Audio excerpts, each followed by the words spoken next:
All right. I guess I'll use a timer on my phone. Why not? Sure. Set it to something obnoxious.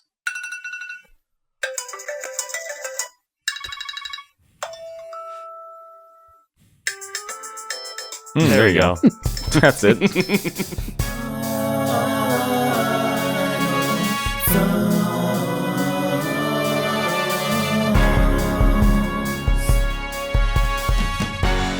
Welcome to the Ruination Online for April 2018. This is the stream and podcast on which we answer questions posed to us by high-tier patrons of our Patreon campaign at patreon.com/idlethumbs. For Idle Thumbs, I'm Chris Remo. I'm Nick Brecken. And I'm Jake Rodkin. And hello. And hello. Hello, everyone. And hello if you're watching us live on Twitch, or still hello if you're not. Hello either way. So, shall we get started immediately with the questions? Yes, let's do it.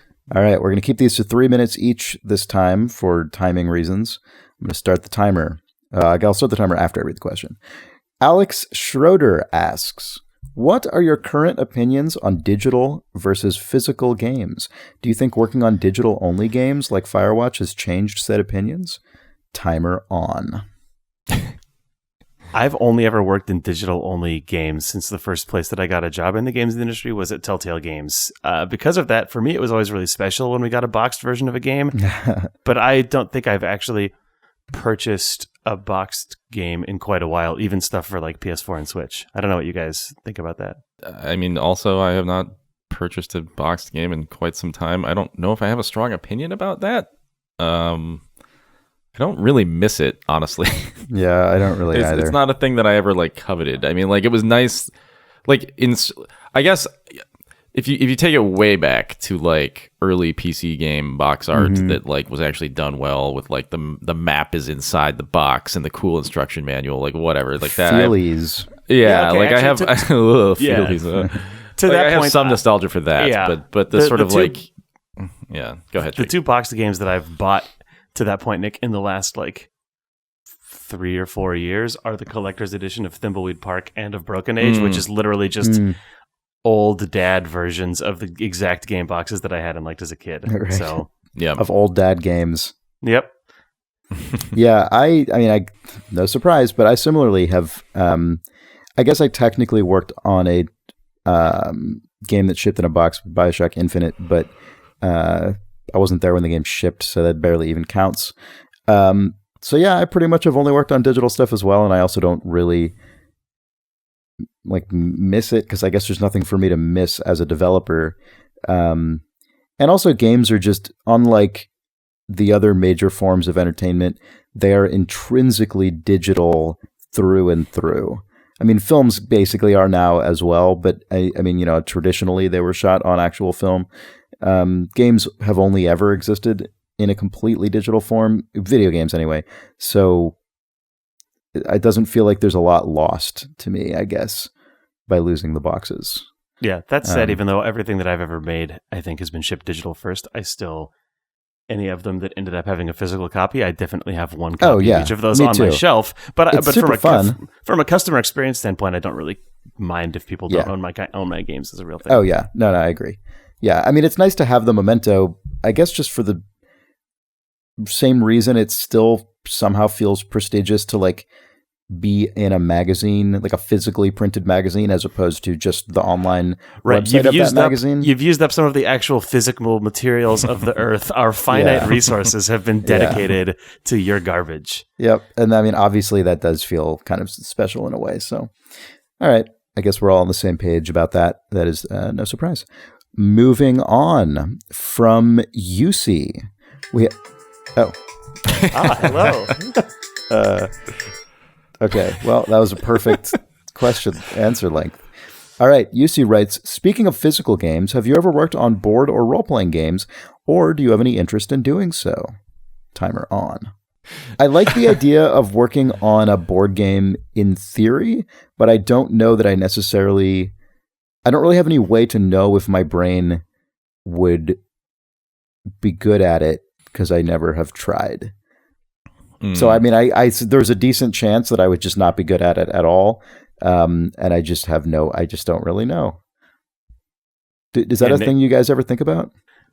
I mean, it's specifically in relation to board games. Not really. I mean, I've never like considered the idea of making one, but also just generally, sure, yeah. Like, I don't know if I would ever. I don't think I would be good at making a board game. It's probably unlikely, but and I don't, and therefore, yeah, I don't know. I don't play board games as regularly as like I want to. I feel like I would be bad at them. It's hard. Bad at like conceiving making a board game simply because I'm just not the kind of person that plays them every weekend. You know, like I'm not like versed in them.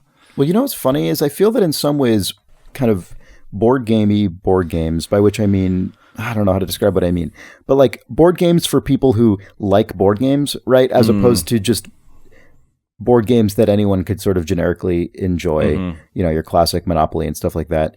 But board games for people who like board games have weirdly, actually, in a way, kind of been getting closer to video games over the last several years in the sense that I feel like they've been getting a lot more about theme and kind of tons of kind of overlapping little systems and things that replicate kind of game systems running underneath, like complex cards that you draw from decks with a lot of really specific rules on them. Whereas classically, I think the kinds of video games that board games, that I most enjoy are the kind that are a little, that are more elemental and like the sort of German style ones are the ones that I tend to personally like playing more. And those are the ones that I don't think I would be as good at making because I think they require this really, kind of fastidious type of game design brain that just is, those aren't really muscles I've exercised as a game designer in my professional career. Yeah, Chris, you and I have talked before about like if we made a board game, it would more likely end up being in the style of Sherlock Holmes Consulting Detective or something. Probably, yeah. just oh my God, I would love to make that. Because that's the thing that you and I actually have done day to day as our job for years. It's just like weird narrative construction stuff. Sherlock Holmes Consulting Detective style, like investigatory forensics game would be easily my ideal like physical game to make, I think. Yeah. I would also totally design a room escape, which is completely outside of the realm of any of this stuff. Yeah, but same. I would love it so much. Maybe if we keep mentioning that, eventually... Nope, guess not. I was going to say maybe someone will invite us to do so. All right. Alex asks, Important If True is perhaps my favorite of all of the too many podcasts I listen to. Oh, this question. But having struggled more than once in the past to explain to potential listeners exactly what it is about, has begged this question. Should I even bother trying to explain it? Is it even about any easily identifiable thing or idea? And most importantly, should I just tell potential Important If True listeners to subscribe to Idle Thumbs instead, which I can at least describe as being mostly about video games? Man, maybe God, we've been fucking up this entire time. The pitch should have been it's the only podcast that you can't explain. Like we should have just gone all in on that. You can't possibly explain it. You have to listen to it to understand it. Yeah. Live the mystery. Yeah, like I'm going to answer that last question first, which seems like the easiest one to answer, which is recommend Idle Thumbs to them if they like video games, and if they don't. That one doesn't. That seems to be like on a separate axis to your other questions. It's probably no surprise to you that we have similarly struggled with the question of how to classify and describe. Yeah, so keep trying to explain it for us. Actually, that'd be great. Yeah, and if anyone else has had any success in that realm, we would love to hear about it because we don't know. We had a bunch of before we actually started making the podcast, when we were trying to conceive of it, we had a bunch of concepts, but I think we're all too self-conscious and neurotic to do a thing that just actually have an idea and then just do it.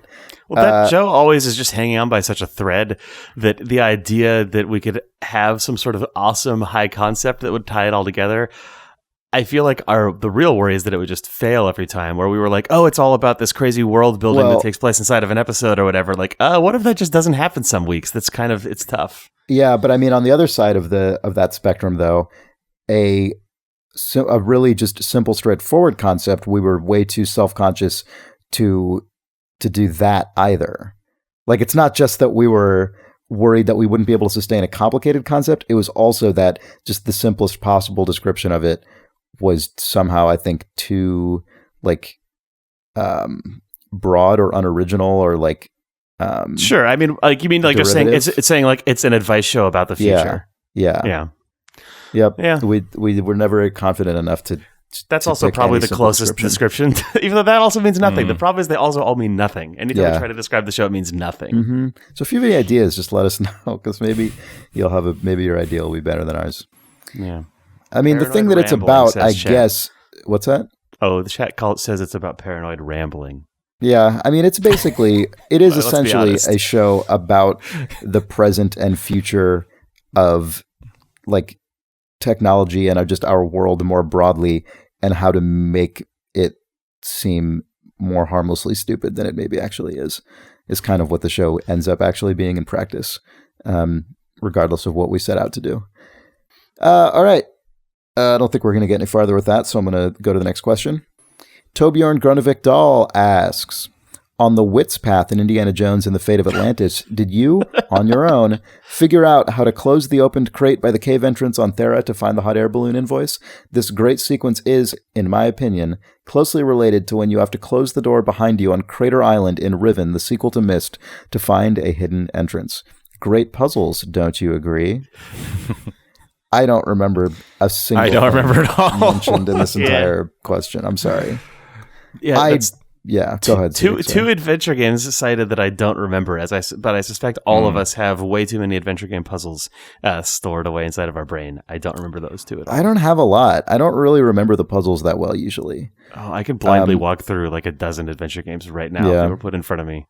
I might be able to if they were in front of me, but I certainly don't have them just bouncing around in the sort of front of my memory. I also don't know that I even ever actually played all the way through the Wits path in Indiana Jones and the Fate of Atlantis. I might have, but I don't remember. But I don't think I liked the non-team path, as stated in a previous Ruination, I believe. I'm happy that we're getting our monthly Indiana Jones and the Fate of Atlantis question, though. I know. Yep. Yeah. Nick, you got anything on any of this? No. I mean, similarly, I do not remember. Yeah, figures. All right. Let's move along. Lurs Bobinson asks, if you could get in a machine that would erase the memories that make you cringe when you remember them, what would you do? Or would you do it? Would you be doomed to repeat the same mistakes by losing those panic-inducing flashbacks? I mean, my brain already is a machine that like causes me to constantly remember these moments and then cringe when I'm doing it. So I would probably actually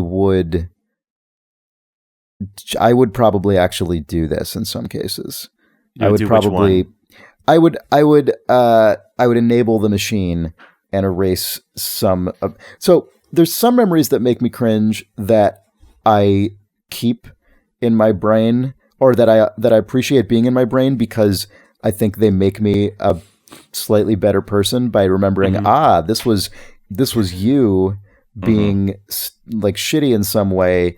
Keep that in there as a reminder to yourself. It's sort of just self-flagellation over decades. But then there are some that are not really anyone's fault that made me feel like an idiot, kind of just because that's the way the pachinko machine, worked out. And those I would just erase. I would just get rid of those ones. But then, maybe it would happen again. Although if it happened again, you know what? You erased the first instance of it.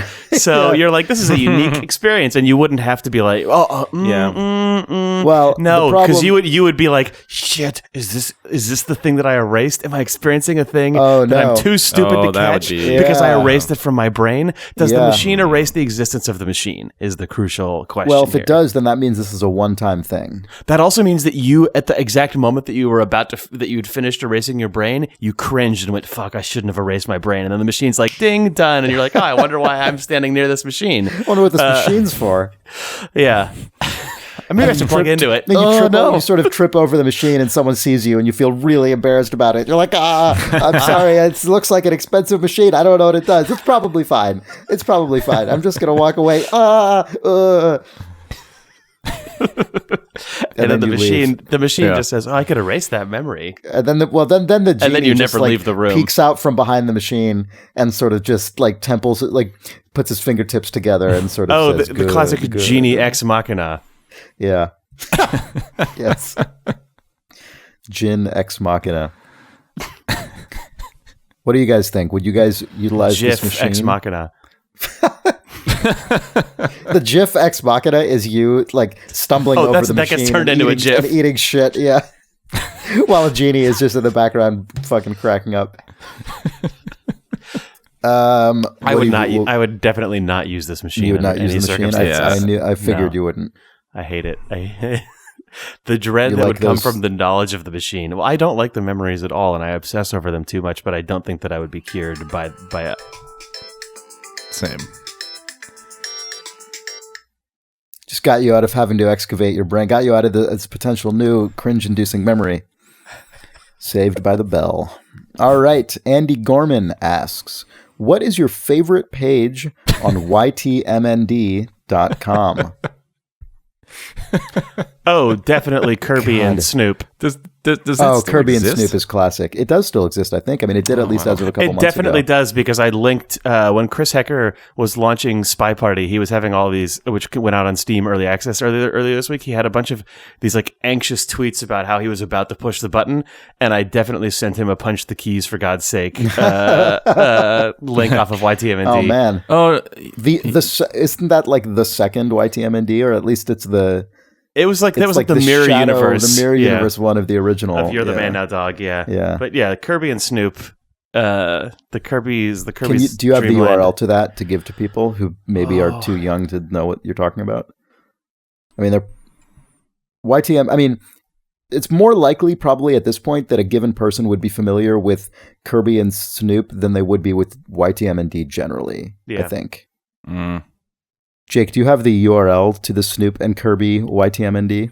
I definitely do. The easiest way to find it is, well, to go in the show notes, I guess, or you could go to snoopkirby2, the number 2, .ytmnd.com. Snoop Kirby 2. Yep, Oh it's a my God. classic. Yep. This is one of those questions where if you'd asked me this 10 years ago, I probably would have had basically infinite answers. Yes. You know, I could have just rattled off a ton of YTMNDs, which I guess it's probably worth quickly explaining. Yeah, go for it, Chris. YTMND.com is a website that for like probably a decade and a half has allowed users to upload is it a GIF or a collection of images? How does it work again? I think you get to upload a GIF and a slogan and an audio file. Okay, that sounds right. So you upload a GIF and then a text string and then an audio file, and it just loops the GIF and the audio with the slogan on top just perpetually. And the slogan is sort of like radiating out as if like it's some sort of Super Friends style 70s logo. Yep. And that's all that it is. Yep. It was kind of just like a way to like an early meme maker, basically. Yeah, exactly. Yep. It was like a more elaborate version of all the tools now that allow you to just slap text over an image and download the image. Oh, Jesus. Chat says Epic Picard Maneuver and Vader on the Roller Coaster are two other suggestions. Those are all classics. So yeah. Oh, you can God, just that search Jean-Luc those up Picard yourself. of the USS Enterprise. Yep, of the USS Enterprise. Yep. Man, what a weird... Picard song. I think the Picard song was the thing that catapulted YTMND into sort of fame. I think that was the Yeah. Chris, you were such a big YTMND booster for a while there. Oh yeah. I have a special fondness for one that Nick made. I was just thinking about. Do you guys still remember what it is or where it is? It was like Boom Headshot or something. It's Isn't yeah, that what it was? It's a collection of headshots of photos of people's faces that we used that we were sort of game industry professionals, game industry folks that we were just Chris and I working at shacknews.com at the time, and it was just we would have to attach these pictures of these like these little square dorks headshots to these images. And like God, what some of those people I don't even remember their names now, but like they were just like goofy executives or you know, and we would just get used to these Notable same game headshots designers, just seeing them like every week, and yeah, I'll find that YTMND. Yeah. And you set it to like Holst's Mars, I think, or something. Yeah. It was just a stupid joke for Shack News employees, basically. It was a joke for like 4 people on the planet. But I enjoyed it. All right, let's move on. We have another question from Nick Cornick, who says, "You're given the ability to make any single paranormal or mythical creature real. It will only begin to exist once you make your choice. So for however long it takes until someone sees one, you will be the only person to know it is real. Which creature do you choose?"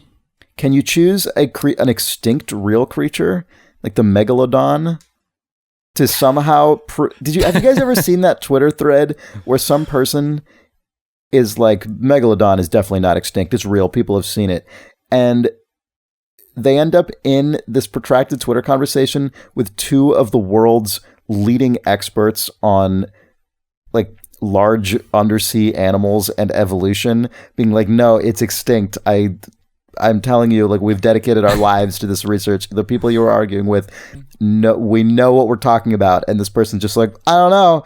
I think I've done my research. Now it's time for you to do yours.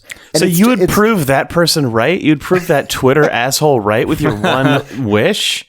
I don't know. I mean, I would probably bring Ewoks to life to just infuriate people. That's pretty good. Yeah. Did you guys... It occurred to me the other day, do you think it's intentional that Wook-E and Ewok are basically the same 2 syllables, just reversed? Oh my god. Yes. Do you know that to be on purpose? I don't know. It just occurred to me. I don't know why I was thinking about this, but the other day I'm like, man, in Star Wars there's 2 different sort of like furry bear dog creature things, and they both are bipedal, and one's big and one's little. I'm not up enough on the exact details of this, but I'm pretty sure that Return of the Jedi was originally going to take place on the Wookiee planet, and then ended up taking place on the Ewok planet. Oh, and man. instead of being big, they're small. It was. So he literally just went, oh, well, it's going to be Wookiee. I guess it could be Ewok. I'm pretty sure it's probably more nuanced than that, and I'm sure we'll be corrected on it, but I think that might be the gist of it. Yeah. Well... That or it's complete chance, and they're named after like a shitty like renaming of the Miwok Indians, which was the Native American people who lived in the area where they filmed Endor. Oh, well, that's probably it. But I think who's to say? Because the other part is also true. Yeah. Yeah. Also, that would be really rude. Nick, what creature would you create? Would you bring Jar into Jar? existence? Shut up. Ewoks, Jar Jar, and the Megalodon. A children's book. Yeah, I don't know. Or like a really aloof coming of age movie. That's true, yeah. A super twee. Yeah. Yeah. Yep. Okay. Has it been 3 minutes yet? It feels like it's been like 20 minutes on this question. That's your final answer, Nick? Jar Jar Binks? Yes. Yeah, I'm locking that in. Okay, fair enough. Well, good timing. All right. What if Jar Jar was a megalodon? What if Jar Jar was one of us? We have a question from Brian Longton, who says, knowing what we know now from a decade plus of Twitter and Facebook, how would your ideal new social network work differently? Or are they all inherently garbage we'd be better off without? Oh, that one. The second one? Yeah, for sure. Yeah, God, I was thinking about this question earlier. It feels like just an impossible problem, because the thing that makes social networks work is also the thing that ultimately makes them terrible, which is that everyone's on the same one. Yeah. It's man. It would be maybe if a social network existed that didn't have a central feed. I guess that's Facebook. God, if something worked kind of like Twitter, but by default you were actually not following anyone, or like, I guess it's kind of how Mastodon works, because like Mastodon is like a Twitter ripoff, but it has like sort of siloed per server communities that you can follow only the people on that server, or you can join like the Firehose feed, and there's all sorts of ways to segment it off. But at least its design has a lot of frustrating user experience problems because of the fact that it's so segmented. Yeah, I don't know. I don't know. And this is also, unfortunately, a problem that no one with any money or reason to do it will think about, because a good version of this is actually not going to make anyone any money. Mm-hmm. Mm-hmm. Yeah, I mean, point in sort of case in point here, my ideal, or sort of not my ideal, but my best social network over the last several months has been just a free Slack account with some friends that people can just post in. Yeah, and it doesn't chat make chat Slack rooms. any money, and no one is targeting ads to me through it, and it's just there. I mean, I guess that's Discord is extraordinarily popular for all of these reasons, because it's basically the free Slack that also hooks into video games and voice chat, and is siloed off per server. But unlike Slack, on Discord you have a single login that then you can be invited to or given access to. Yeah. Whereas with Slack, because Slack started off, whatever. I don't need to get it. I don't like that Slack has a completely different user account for every single Slack. I think it's bad, but they're locked into it now, I think. Or maybe it's for enterprise reasons. All this stuff sucks. I don't mind that about Slack. It's fine.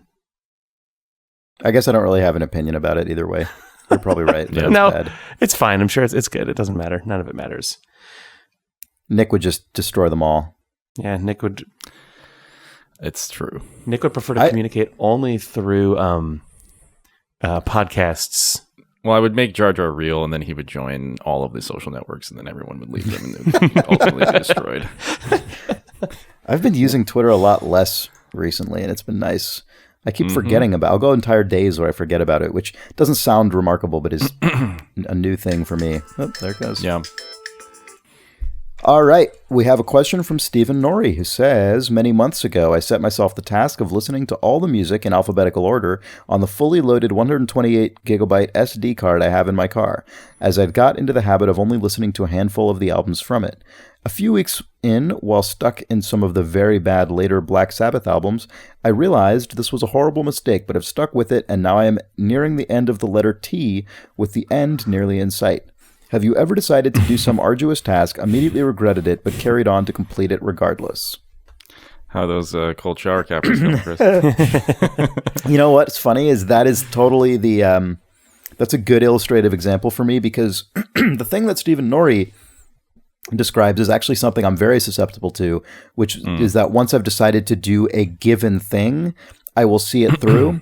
The cold shower capper is the total opposite, which is the thing I am not good at, which is developing an ongoing habit that I have to self kind of enforce just on an ongoing basis. So they're kind of very different things for some reason, which is that the cold shower capper never has a kind of success or completion state. It just is a thing that I have to do as a habit forever. Right. Whereas the listen to all the music in alphabetical order on this 128 gigabyte SD card is a one-time task that I will complete.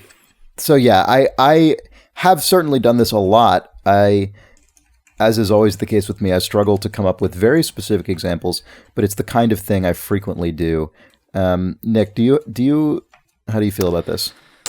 I mean, I don't think that I do. I'm you don't trying set yourself arduous tasks? I mean, I sometimes probably. I don't know. I'm trying to think of an example that would fit this. I mean, this is sort of like a frivolous arduous task, which I can't really relate to. Like I don't. Only serious arduous tasks. I mean, I mean that's a better way to be if so. I mean, I feel like Jake, actually, now that I think about it, Jake, the Idle Thumbs, perfecting the Idle Thumbs recording room, I feel like was an arduous task that you definitely set yourself on. That I knew that would be an out of control situation that never became easy, but also it was really fun. Yeah, that was not like that's true. It wasn't. Well, I mean, I assume that listening to music is also fun. He probably thought it was going to be fun, but the Thumb Studio never turned into like. Drudgery. I resent having to go into this weird room. I always liked it. I'm a bad person in that usually when things get really difficult, I stop doing them. I mean, that's not true if it's like work or like real life related, but if I embark on some wacky idea and I'm like, oh, this is stupid, I generally don't do it. I mean, that said, we probably should have stopped those Patreon postcards like month 2. There you go. You found it. You found the horrible true answer. All right. Well, can't. I mean, the thing is, I also really like those Patreon postcards. I do too. They're just really difficult. So much more impossible to make than I thought they would be. Yep. We should have known better. All right. Tom Grundy asks, which genre is better, sci-fi or fantasy? Oh my God. Chris, start that timer. We're going to need the full 3 minutes for this one. I started it. The timer is active. You're at 250 right now. 249. Jeez. If this timer completes before this answer has been satisfactorily answered, you die. That's sci-fi. Sci-fi's better. I feel like we need to get hyped up about this answer, Chris. Could you provide some hype music? Oh, can I? Maybe some like... Which is better, sci-fi or fantasy? Well, first let's hear sci-fi. Okay, there it is. Yeah. Science fiction. Yeah, I like sci-fi. Grounded in reality. Nick likes sci-fi based on this. I think I like it. That said, what about the world of fantasy? Pastoral. Dreamlike. Yeah, I like this too. This is nice. Nick also likes this. But how could it be? How could one Nick of them like has both? to be better? That's just how things work. One of them must be declared the winner. Sci-fi. Jesus. SL128 says, last month, I paid $15 to ask a question, but reduced the pledge to my normal level after getting charged. I'm still able to post here for some reason. Will you answer this question anyway? We will, because it's on the document. I don't know why that is true, but I guess something is wrong. That's fine. I'm not really bothered by it. I'm glad you hacked Patreon. Yeah, I'm glad you hacked us. We're doing a pretty good job hacking ourselves right now. Yeah. Yeah, SL128, can you, bullshit. who has hacked us, tell us why Nick Brecken is a robot? Yeah, can you hack into our audio we have a question for you. Settings and yeah. That would be a more useful hack to us. I mean, I'm perfectly happy that you hacked our sort of question answering post, but it would be way more useful if you could hack Nick to just be a human being. Although I guess at the point that you're hacking Nick, you're sort of, we're acknowledging that he's a robot. We're implying that I am a robot always. Yeah. Yeah. Science fiction. I just love it. Yeah, I don't know. I'm fine with this person asking a question. Sure. Doesn't bother me. Okay, next question. I mean, I don't know. What am I going to do about it? All right. Ian McNichol asks, what is your favorite pair of shoes and or brand of shoes? My favorite pair of shoes is the Red Wing boots that I own, but my favorite brand of shoes is probably Converse and the Converse All-Star, of which I've worn pairs of since I was like 12. Nick. There you go. Real answer. I have a pair of Nike running shoes that I like. I don't know. There you go. Nike. Yeah. Nice.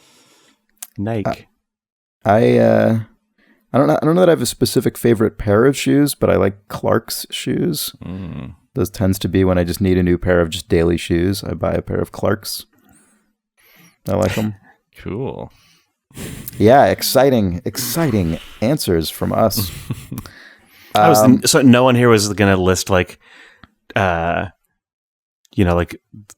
the gun boots, the soldier shoes that allow you to rocket jump without taking damage. You just did. It's my favorite shoes. Yeah. No. And Team Fortress? Yeah. It's a good answer. Da da da. All right. We have a question from DB who writes, Idle Thumbs is commonly known as the bad boy of gaming podcasts.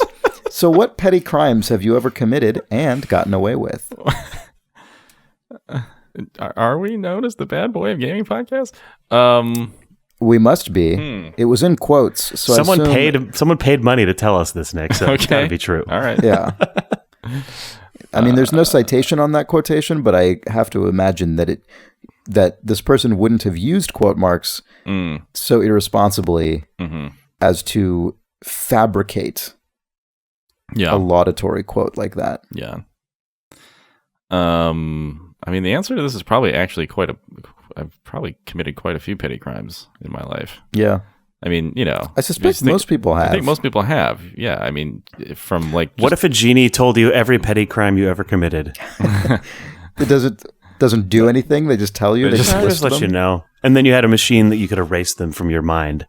What if you have too many to list? What if the genie told you every petty crime and every major crime that you committed but were not aware of or caught for doing? Like you are the reason that these 3 people died and you just didn't know it because, you tapped your brake at a red light and whatever else happened after that. See, what if man. So what if the genie just created like a traffic safety video, like when you're in driver's ed? What if you were forced to watch a red asphalt video, but it was of all of the things that you your wake? God, imagine that future in which where the surveillance state has sort of increased to the point that even if you do something that doesn't ultimately cause injury, like the DMV just still knows that time that you sort of inched through the red light or did whatever, and you could actually create an individualized red asphalt scare the shit out of you warning video based on all of your minor infractions. But the moral at the end of it would just be like, you couldn't have done anything about these and you still can't, but now you know that this is what happens. Wait, what do you mean you couldn't have done anything about these? Why not? I mean, well, like, I guess if it's things like you inching up to a red light, but I meant just like you sort of like sneeze or slip or sort of choose to go left or right. Oh, damn. Yeah. I call these petty crimes. Yeah, I was going to say, that doesn't... Oh, Nick's a robot. You're not anymore. It's fine. Okay. God, it's so fleeting. It's Nick's like fleeting robot. So I remember that episode when we were worried that Nick was a robot and he re-recorded it, and then you edited in little snippets of him being a robot imperceptibly. Yeah. His system has adapted to that reality. Yeah, I see. Yes. What petty crimes? I mean, I've definitely committed like vehicular petty crimes in my teen years. Whoop. I got out of a ticket for going 100 miles an hour, over 100 miles an hour once because the officer who pulled me over didn't show up to court. Oh, man. So nothing happened. Wow. Lucky me. I don't have a car anymore. Not because I'm not allowed to. Because I just don't have one. All right. Matt asks, what is the worst food to put ketchup on? Milk. Mints. Probably like a mint chip ice cream. Do you think the question means out of literally anything you could imagine? Or do you think it means that people actually put ketchup on? Oh, I don't know. Oh, I like ketchup, so I'm. People are probably scandalized. I just put ketchup. I don't know. Just put ketchup on stuff. Who cares? Don't food shame. Just if you want ketchup on something, ruin it by putting ketchup on it. It's fine. Well, now I can't. Now I feel bad answering this question. Now Jake has soiled the ground. Yeah, it's true. With ketchup. I mean, how far have you gone with ketchup, Jake? Like, would you put ketchup on like spaghetti or pizza? No. See, spaghetti. Okay, pasta was going to be my answer because that's a thing that people do actually. They do that. Ketchup on, and I find it objectionable. Yeah. Really? Mm-hmm. Really, to which? Why would you put ketchup on pasta? It already is like. I assume people are doing it on tomato-based. Like, or is it just like you make noodles and you just put ketchup on it? No, I think instead of pasta sauce. Is that like a cost thing? In which case, that's like you just have to. That just has to be okay. I mean, it might be cost, but it might also just be cultural because I know that in Australia, ketchup is actually referred to as tomato sauce. Mm-hmm. Oh no! I mean, I assume that doesn't mean that they put it on literally everything that we put tomato sauce on, but I just know Or that just like red sauce. I've heard it referred to as red sauce. Really, Yeah. God, that is new. That's red a new sauce one to is me. usually a different thing. Yeah. Huh. Well, Yeah. It feels like a really limited condiment to me. It feels like a really specific condiment. Although that said, I put mustard on fucking everything, so I guess I could easily imagine someone just treating ketchup similarly to how I treat mustard. Every food should have ketchup on it. I would say that you should put ketchup on whatever you want. I wouldn't say that, actually. I don't really know, Chris. I'm a pretty conservative ketchup user, all things considered. I put them on basically, I think, the traditional American things to put ketchup on, which is 1, probably too many things. 2, hamburgers, hot dogs, occasionally tater tots, fries, and like occasionally meatloaf. I'm not an egg ketchup person, but I understand the desire to do so. I don't know. Yeah. Just follow your heart. No pasta. Jesus. That's a thing.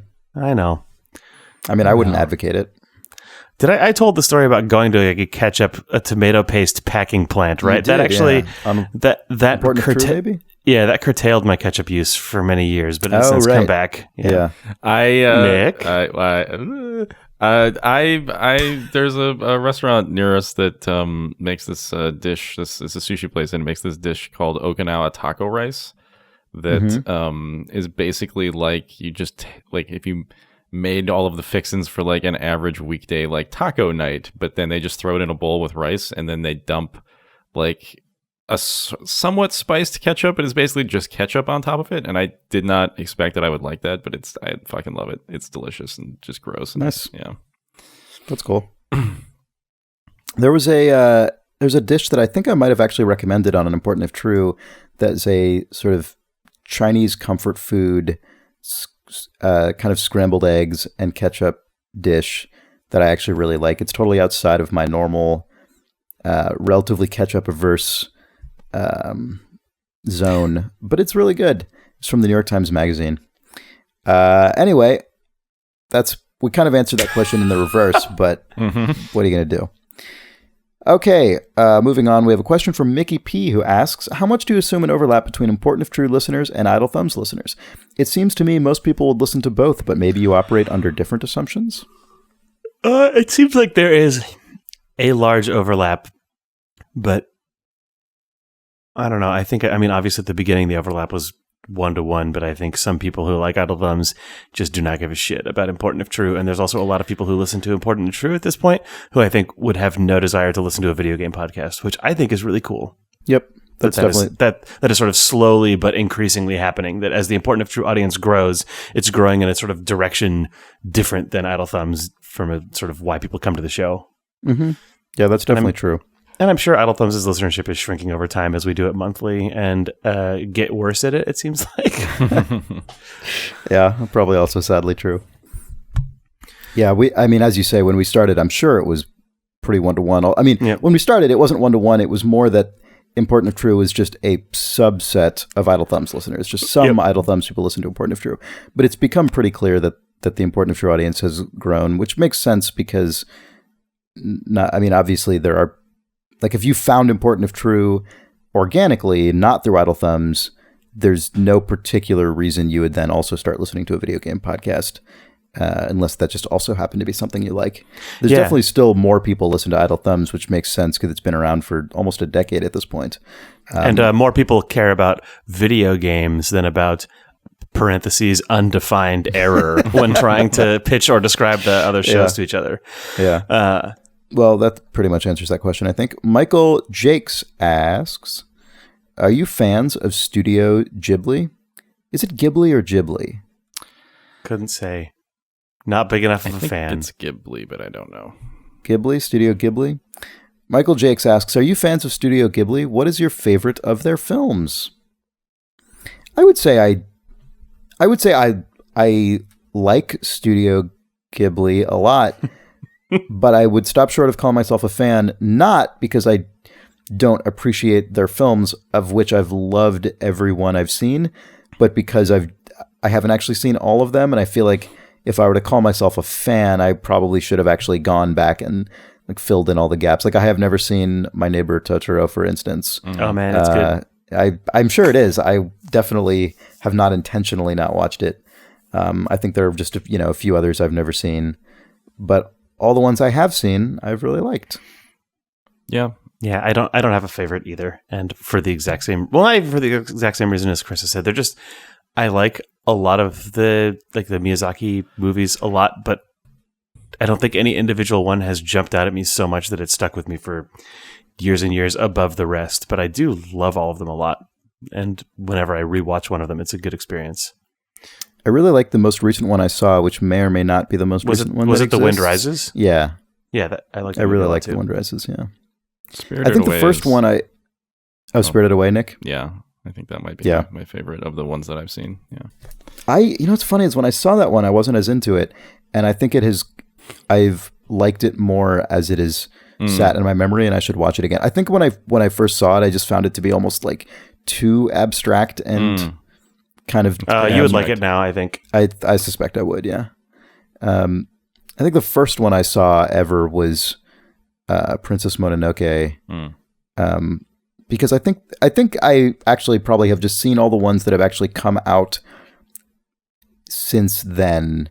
In other words, I haven't seen any of the ones older than when I started watching movies by them.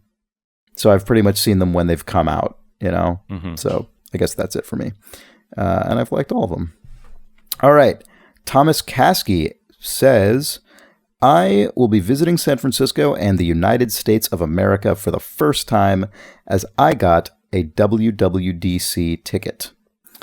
What is something you love that you feel is very San Francisco? Fisherman's Wharf. Just love it. Yeah, you just love it? You love it? Don't go to Fisherman's Wharf. I mean, it's less. Oh, sorry. Go ahead, Nick. He's less asking for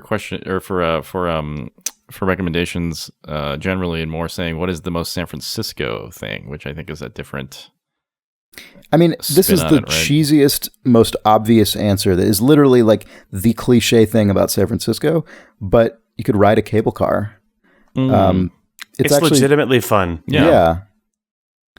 It's a thing you can just do. I mean, it's like depending on where you get on, you might have to stand in a line, which is annoying. So maybe take the California line rather than the Powell line, because the Powell line, if you get on at Powell, which is where it starts, or Powell and Market is where it starts. You have to wait in line like a theme park ride, basically. Yeah, there's always just dozens and dozens and dozens of people waiting, and it's a real pain in the ass. But the California line, which starts several blocks down at like California and Battery or something, which is also right at Market, it's that is actually basically a commuter line. Like there's the people who take that line are pretty much people who work in the financial district, and so there isn't really a tourist line, and you can pretty much always just get on. Sarah and I took that one the other day, and it's easy and fun. And the cars are the same, so it doesn't matter which one you take.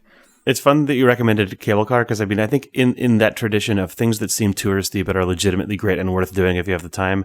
Walk across the Golden Gate Bridge. It rules. Go to Alcatraz. That's true. Alcatraz also actually good. But all three of those things seem like iconic tourist things. Yeah. But they're actually like good experiences. They take a lot of time. Going all the way out to the Golden Gate Bridge or going out to Alcatraz, each of those could take like at least a quarter of one of your days.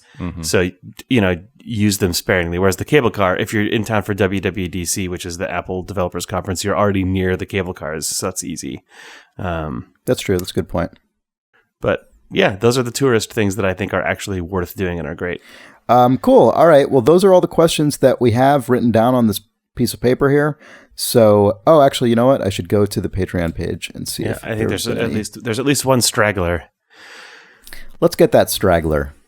Let's not forget. Do you have access to the straggler, Jake? Because the straggler. Can you access the straggler? Can you hack the straggler? I'm getting there. I'm almost there. I might almost be at the straggler. I think I might beat you to the straggler if you're not already at the straggler. Ruination tomorrow, is that where it is? I found it. I found the straggler. Ask Ruination questions. Daniel says, you guys are broadcasting right now, so I'm sure this will not get read. Ha, shows what you know, Daniel, idiot. But on the last podcast, what were you guys referring to when you mentioned the tech corner that Nick poo-pooed?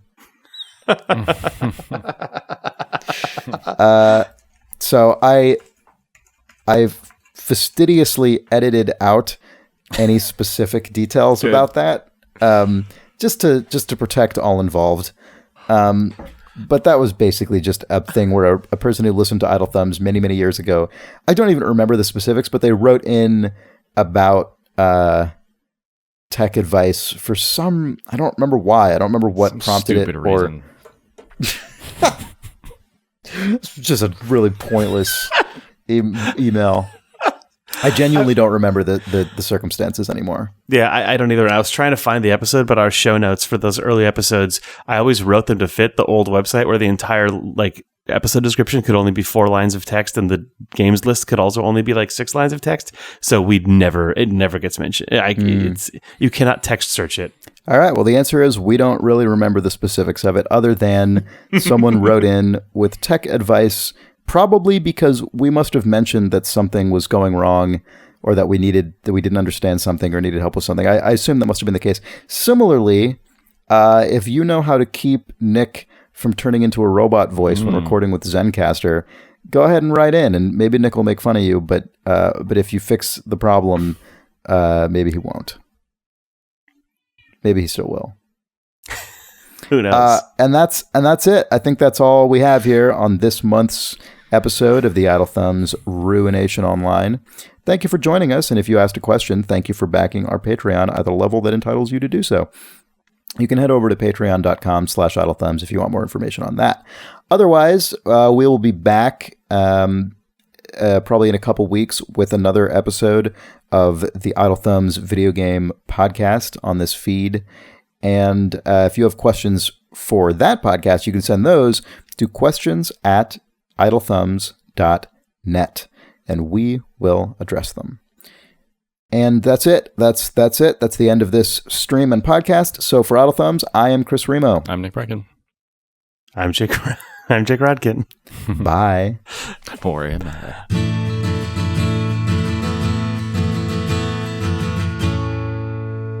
Bye.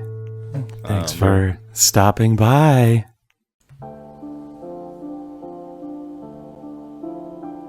Nick Brecken was nowhere to be found. We could see him, but we heard nothing. He stared intently at the screen. What was happening, he was thinking. Am I a robot? Are we all robots? Does he have Zencastr open in too many tabs simultaneously? What's a podcast? What am I?